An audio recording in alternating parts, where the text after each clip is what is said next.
दोस्तों नमस्कार। और काफ़ी मेरे दोस्तों की शिकायत है कि सर आप कभी पॉलिटिक्स पे नहीं बात करते हैं। मैं क्या पॉलिटिक्स पे बात करूं, मैं तो खुद ही हारा हुआ प्रत्याशी हूं अपने यहाँ से। मैं इस साल भी प्रधानी का चुनाव लड़ा और मैं हार गया।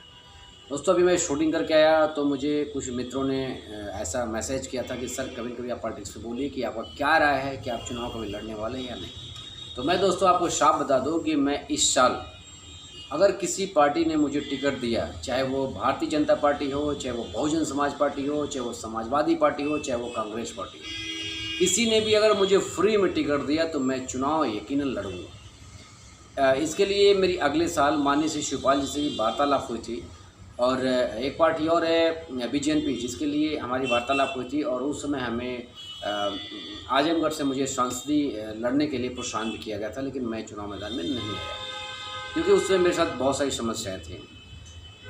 इस साल जो चुनाव की प्रक्रिया चल रही है इसमें काफ़ी लोगों से मेरी वार्तालाप हो रही है और वार्तालाप चल रही है भी टिकट को लेकर के। अगर मुझे कहीं से टिकट मिला, क्योंकि आपको भी मालूम है कि फिल्मी जगत से रिलेटेड या फिल्म जगत के लोगों को भी टिकट दिया जाना एक तरह से समझिए सही होता है। अनिवार्य तो नहीं होता है बहुत ज़्यादा, लेकिन मतलब उनको भी रखा जाना चाहिए, ऐसा होता है। तो इस साल मुझे उम्मीद है कि मुझे टिकट मिलेगा क्योंकि मुझे कई लोगों से वार्तालाप चल रही है और माननीय श्री अखिलेश यादव जी से मैंने अगले बार मिला भी था, लेकिन मैंने उस साल किसी टिकट की मैंने जिक्र नहीं किया। तो हो सकता है इस बार भी मेरी एक दो मीटिंग हो सकती है, ऐसा चल रहा है सारी चीज़ें। बाकी पार्टियों के ताल्लुकात में भी मैं हूँ, तो हो सकता है अगर विधायकी का टिकट मुझे किसी पार्टी से मिल गया या जिस भी पार्टी से मिलेगा मैं चुनाव लड़ूंगा ज़रूर। मेरे लिए सारी पार्टी एक बराबर है। दोस्तों आप जानते हैं कि मैं कई फिल्मों का निर्माण कर चुका हूं और हमारी भी फिल्म की शूटिंग चल रही है, कमीने फिल्म, इन्वेस्टिगेशन ऑफ क्राइम और एक टाइगर रंगीला। यानी कि इन 3 फिल्मों को लेकर के मैं चल रहा हूं, जिसमें इन्वेस्टिगेशन ऑफ क्राइम एक क्राइम बेस्ड स्टोरी है जिसको मैं लेकर के चल रहा हूँ। नए से नए कलाकारों को मौका दे रहा हूँ और बहुत सारे इसके एपिसोड तैयार भी हो चुके हैं।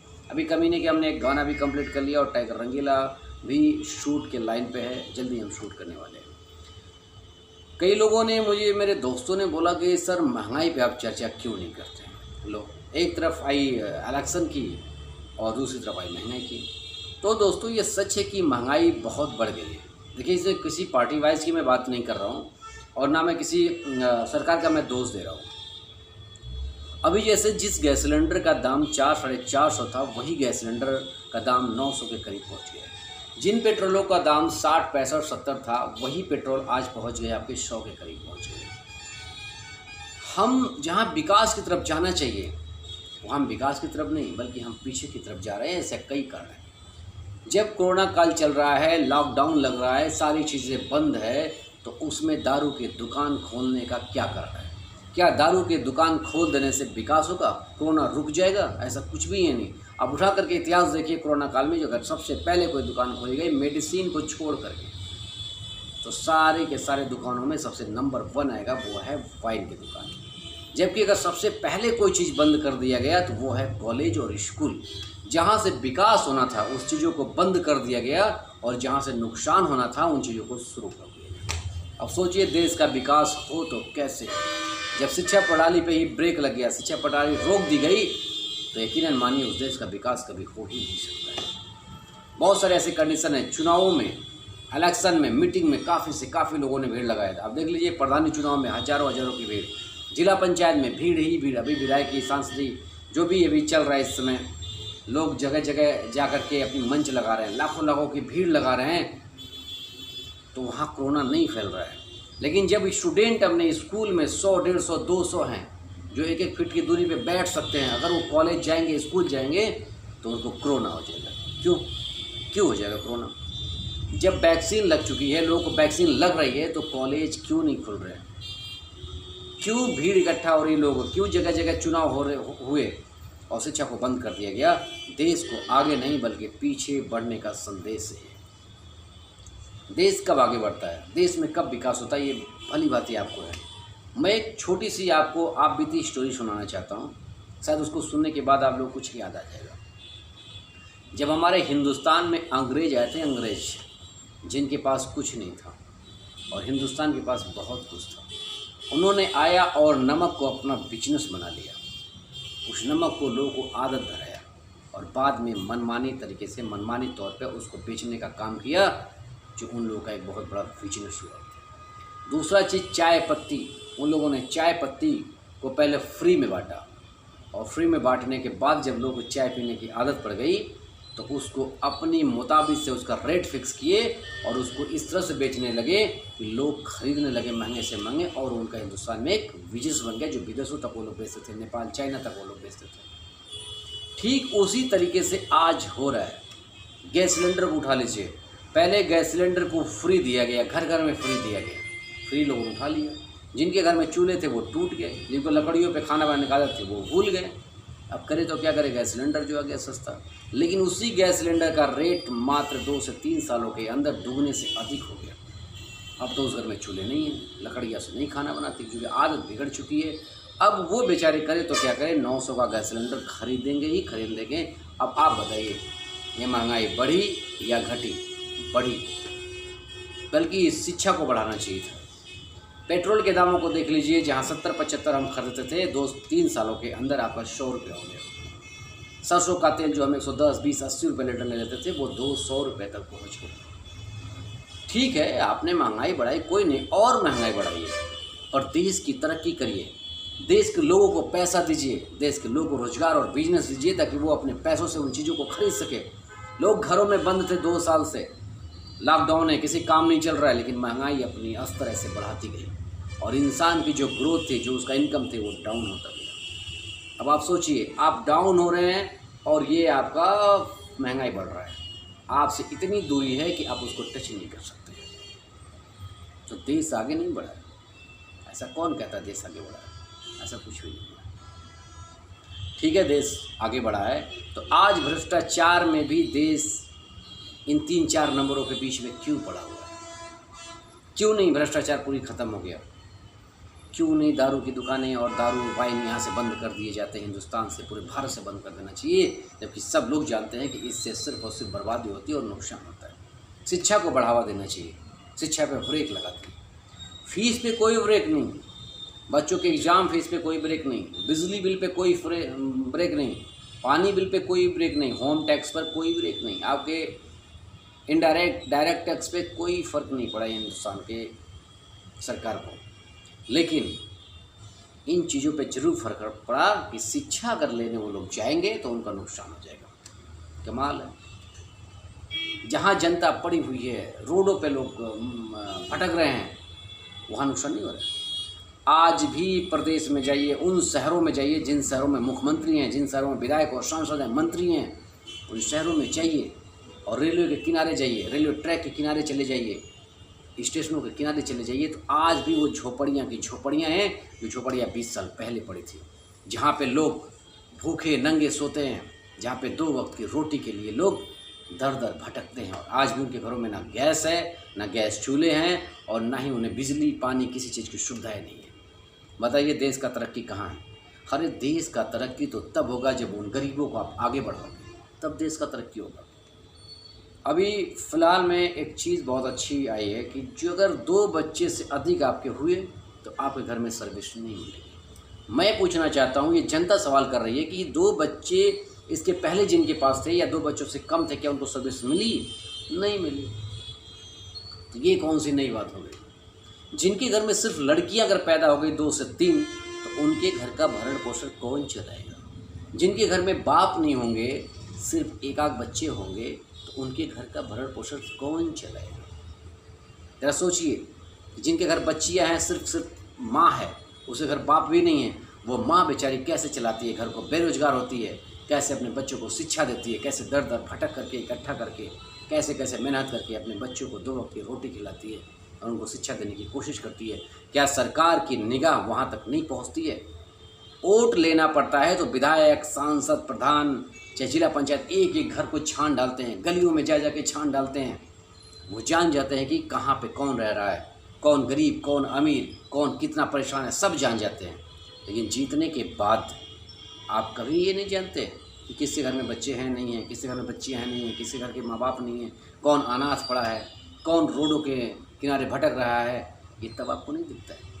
ये चीज़ देखना चाहिए और इन चीज़ों पे अमल करना चाहिए, तब हमारे देश का विकास होगा तब जाके हमारा हिंदुस्तान टॉप 1 पे विकास में आएगा। अगर देश को विकास ही करना है तो कई चीज़ों पे आपको ध्यान देना चाहिए। सबसे पहला आपको ध्यान शिक्षा, किसी भी कंडीशन में शिक्षा को नहीं रोकना चाहिए, शिक्षा स्कूल को नहीं बंद करना चाहिए। अगर शिक्षा स्कूल के बंद कर रहे हैं तो आखिर उन स्टूडेंटों का क्या होता होगा, जो स्टूडेंट बेचारे कॉलेज तक नहीं जा पाते, जो स्टूडेंट अपनी तैयारियाँ नहीं कर पा रहे हैं, क्या उनको नौकरी नहीं मिलेगी? अगर मान लीजिए 2 बच्चों के अलावा किसी को तीसरा बच्चा हुआ और 2 बच्चा विकलांग हो गया, या 2 बच्चे विकलांग हो गए, या 2 ही बच्चे हैं, दोनों बच्चे किसी कारण से उस घर में विकलांग हो गए, तो आप बताइए उस माँ बाप का क्या होगा? उस माँ बाप का कौन सहारा बनेगा जिनके बच्चों का ही कोई सहारा नहीं है? तो नियम निकालने से पहले कई तरीक़ों पे वार्तालाप होनी चाहिए, लोग आपस में वार्तालाप करना चाहिए, समाज से कुछ बातें लेनी चाहिए। खैर ठीक है, ये गवर्नमेंट की बातें हैं, हम लोग किसी पे कोई ऑब्जेक्शन नहीं लगा सकते, क्योंकि हमारा आपका सिर्फ एक ही अधिकार है, वोट देने का अधिकार। अब चुनाव आ गया, अब हर कोई कहेगा कि आपका अधिकार है वोट देना, आप अपने अधिकार का जरूर प्रयोग करिए, क्योंकि आप प्रयोग करेंगे ये आपका अधिकार है। लेकिन जब गलत हो हमारे साथ और हम उसको बोलें कि समाज के साथ गलत हो, मैं उसको बोलूं या मैं बताऊं लोगों को, या जो आपको गलत लगता है उस पर आप अगर चर्चा करते हैं तो ये आपका अधिकार नहीं है, इस पर आपको प्रॉब्लम आ जाएगी, इस पर आपको दिक्कतें आ जाएगी। क्यों? क्योंकि आपका बोलना अधिकार नहीं है, सिर्फ चुपचाप वोट मारना अधिकार है। कमाल हिंदुस्तान और कमाल हिंदुस्तान के लोग हैं। बोलना भी अधिकार है, हम बोल सकते हैं, किसी पर आरोप नहीं लगा रहे हैं। ये मैं नहीं, पूरा समाज बोल रहा है, जन जन बोल रहा है कि महंगाई बढ़ गई, हिंदुस्तान पीछे जा रहा है और चला गया है। अच्छा एक बात बताइए, गैस सिलेंडर का दाम बढ़ा, किसका नुकसान? उन गरीबों का नुकसान हुआ, उन मिडिल क्लास वालों को नुकसान हुआ, जो लोग बेचारे 3 सालों में 2.5 साल से कोरोना काल में अपने घरों में छुपे रहे। ये क्या विकास का है? नहीं, नुकसान है। डीजल बढ़ा, क्या विकास है? नुकसान है, क्योंकि किसान जो खेती ज़्यादा से ज़्यादा कर सकता था, अब उसके पास इतना पैसा नहीं है कि जो 4 लीटर तेल खरीदा था, अब 2 लीटर के तेल करके 4 बीघे वो उगा ले। यानी कि खेती करने की जो क्षमता है वो कम कर देगा, यानी कि हिंदुस्तान को नुकसान होगा। पेट्रोल का दाम बढ़ गया, लोग जो काम करते थे उनकी भाग दौड़ स्लो हो जाएगी, क्योंकि उनके पास इतने पैसे नहीं हैं कि वो तेल डाल करके और जगह जगह घूम के 10 लोगों से मीटिंग कर सके, क्योंकि उनके साथ समस्याएं खड़ी हो जाती हैं। हमें महंगाई कम करनी चाहिए, महंगाई हमें कम करनी चाहिए, एजुकेशन को हमें बढ़ावा देना चाहिए, वाइन शराब दारू नस्ली पदार्थों को हमें बंद करना चाहिए, दूध मक्खन ऐसी चीज़ों को बढ़ावा देना चाहिए, जिससे इंसान का स्वास्थ्य अच्छा हो, पर ऐसा नहीं होता है। खैर इन चीज़ों की हम लोग चर्चा करते रहेंगे और आप भी करते रहेंगे। अब सबसे बड़ी जो मुद्दा है, ये मुद्दा ये है पॉलिटिक्स, जो लोग चुनाव लड़ रहे हैं। अब जितनी छोटे दल हैं चाहे बड़े दल हैं, चाहे कोई भी, अब एक दूसरे पे टूट पड़ेंगे, वो उनकी कमी निकालेंगे, वो उनकी कमी निकालेंगे, वो अपने काम को दूसरे के काम को अपना बताएंगे और वो दूसरे को काम को अपना बताएंगे। लेकिन ज़रा सोचिए कि वाकई में बहुत सारे ऐसा काम है जो दूसरा कोई किया है और उसका नाम दूसरा कोई रख दिया। जैसे इकाना का स्टेडियम, जो लखनऊ में स्टेडियम बना, क्रिकेट स्टेडियम किसने बनवाया? ये आप सब लोग भली भांति जानते हैं कि समाजवादी पार्टी के मुखिया यानी कि मुख्यमंत्री माननीय श्री अखिलेश यादव जी ने बनवाया था, जो बाद में दूसरी पार्टी ने आकर के उसका नाम चेंज कर दिया। ये कौन सा विकास है भाई? कोई विकास नहीं है। लखनऊ में मेट्रो स्टेशन किसने लाया, या मेट्रो की जो गाड़ियाँ चल रही हैं वो किसने मेट्रो लाया? माननीय श्री अखिलेश यादव जी ने लाया, लेकिन दूसरी पार्टी ने उसको भी अपना योगदान बता दिया। खैर कोई नहीं, ऐसे बहुत सारी चीज़ें हैं। 100 नंबर समाजवादी पार्टी ने किया, और वृद्धा पेंशन समाजवादी पार्टी ने किया, लैपटॉप समाजवादी पार्टी ने बांटा था, और एम्बुलेंस जो एक बहुत बड़ी उपलब्धि थी हमारे हिंदुस्तान के लिए, यूपी के लिए, इसको भी माननीय श्री अखिलेश यादव जी ने ही उपलब्ध कराया था। अब जरा उसके बाद बताइए कि इन 5 सालों में कितने एम्बुलेंस उपलब्ध हुए? क्या एम्बुलेंस के अलावा कोई और गाड़ियाँ उपलब्ध हुई जो मेडिकल फैसिलिटी में या किसी की बीमारी में यूज़ की जाती है? नहीं, वही गाड़ियाँ इस कोरोना काल में पूरी मददगार साबित हुई, और उसे कोई भुला नहीं सकता। जिसने अच्छा किया उसका हर कोई गुण गा रहा है, और जिसने कुछ किया ही नहीं उसका क्या कोई गुण गाएगा? मैं मानता हूं कि हमारे माननीय श्री मुख्यमंत्री योगी आदित्यनाथ जी ने भी बहुत अच्छे भी काम किए हैं। ऐसा नहीं कि उन्होंने खराबी सारे काम कर डाले, ऐसा नहीं, उन्होंने कुछ अच्छे काम भी किए हैं। जो हमारे गोरखपुर की सुंदरीकरण पहला नंबर पे आता है।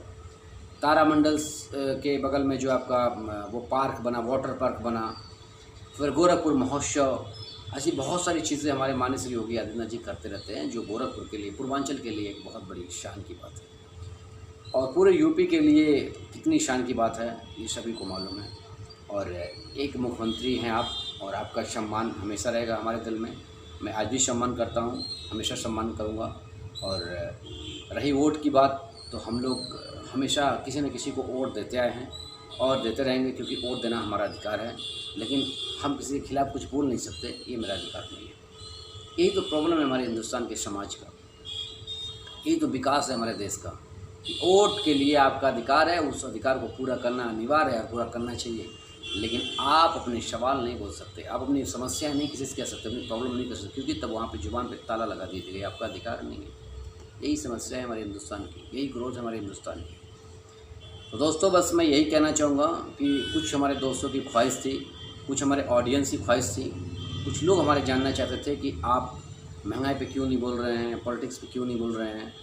तो मैं उनकी ख्वाहिश के लिए बोला, और अपने दोस्तों का शुक्रगुजार हूँ कि जिन लोगों ने मुझे इतना प्यार और आशीर्वाद देते हैं। और मैं बस इतना कहना चाहूँगा कि मुझे जब कोई पार्टी टिकट देगी तो मैं चुनाव मैदान में ज़रूर आऊँगा, क्योंकि मैं भी चुनाव लड़ भी चुका हूँ प्रधानी का और हार जीत गया हूँ। खैर कोई नहीं, ज़िंदगी है, हार जीत लगी रहती है। तो अगर मुझे टिकट मिला किसी भी जगह से, तो मैं विधायकी के टिकट लूँगा और चुनाव में आऊँगा। और मेरी कोशिश भी है इस साल कि मुझे किसी न किसी पार्टी से टिकट मिल गया। लेकिन मैं अगर विधायक हुआ या चुनाव जीत गया या सांसद हुआ, कुछ भी हुआ, तो यकीनन मानिए मैं सबसे ज़्यादा अगर जोर दूँगा तो वो होगी शिक्षा। दूसरा कुछ भी अगर मैं जोड़ दूंगा तो उन महिलाओं को जो बेरोज़गार हैं, जो विधवा हैं। तीसरा अगर जोड़ दूंगा तो सबसे बड़ा वो होगा कि जिनके घर में सिर्फ और सिर्फ बच्चियां हैं, उनके पिताजी नहीं हैं, सिर्फ माता है, उनके घर में मैं एक सर्विस दिलाने की कोशिश करूंगा। और जिनके घर में लड़कियां हैं, माता पिता हैं, वो बेरोज़गार हैं, तो भी उनके घर में एक सर्विस दिलाने की कोशिश करूँगा। और शिक्षा को प्राप्त कराने की जो भी आवश्यक चीज़ें हो सकेंगी मुहैया कराने की कोशिश करूँगा। और ज़्यादा से ज़्यादा जो ये रेलवे क्रॉसिंग के पास रहते हैं, रेलवे ट्रैकों के बगल में रहते हैं, उन लोगों को मैं कोशिश करूँगा कहीं न कहीं उनको एक मकान मिल जाए, वो रहने लगे। और जितने भी ये गैस सिलेंडर के दाम बढ़े हैं उसको घटाने की कोशिश करूँगा, पेट्रोल को कोशिश करूँगा कि घटाया जाए, और डीजल को भी किसानों के हित में सोचूंगा कि कम किया जाए। क्योंकि अगर किसान है तो हमारा हिंदुस्तान हरा भरा है। मान लीजिए आपने डीजल हमने बहुत महंगा कर दिया और किसान लोगों ने डीजल लेना बिल्कुल बंद कर दिया, खेती एक साल अगर नहीं करेंगे तो सोचिए हमारे हिंदुस्तान का क्या हालात होगा। लोग बोलते हैं ना कि हम 10 सालों तक खिला सकते हैं लोगों को, हमारे पास इतना अनाज है, रखा हुआ है। लॉकडाउन में कितने घरों में अनाज पहुंचा, कितने घरों में दाल चावल रोटी पहुंची, ये कोई बताने की ज़रूरत नहीं है। लोग जानते हैं कि लोगों को ऑक्सीजन तक नहीं पहुंच पाती थी, मेडिसिन तक नहीं पहुंच पाता था, रोटी सब्जी चावल की तो बहुत दूर की बात है। हिंदुस्तान में ऐसे ऐसे लोग बसे हुए हैं कि उसकी भी कालाबाजारी करना लोग शुरू कर देंगे। जिस तरह से कोरोना काल में ऑक्सीजन की कालाबाजारी लोगों ने शुरू किया, ऑक्सीजन तो छोड़िए, उसकी जगह कई लोगों ने अग्नि वाला जो ऑक्सीजन होता है जिससे जलाया जाता है, उसको लोग ऑक्सीजन के नाम पर लोगों ने बेच करके ये साबित कर दिया कि हिंदुस्तान में ऐसे लोग पड़े हैं जो इस चीज़ों से बाज नहीं आएंगे, कालाबाजारी वो करते रहेंगे, ये उनकी आदत में समाहित हो गई। तो कोई नहीं, बस दोस्तों मेरा बस यही है कि आप लोग भी महंगाई पे आवाज़ उठा सकते हैं, ये आपका अधिकार है, और बोलना आपका अधिकार है। और आप लोग अपना आशीर्वाद बनाए रहेगा। भगवान करे कि मुझे अगर टिकट मिला तो मैं चुनाव में बहुत जल्द आऊँगा, ये मेरा वादा है। Thank you to everybody.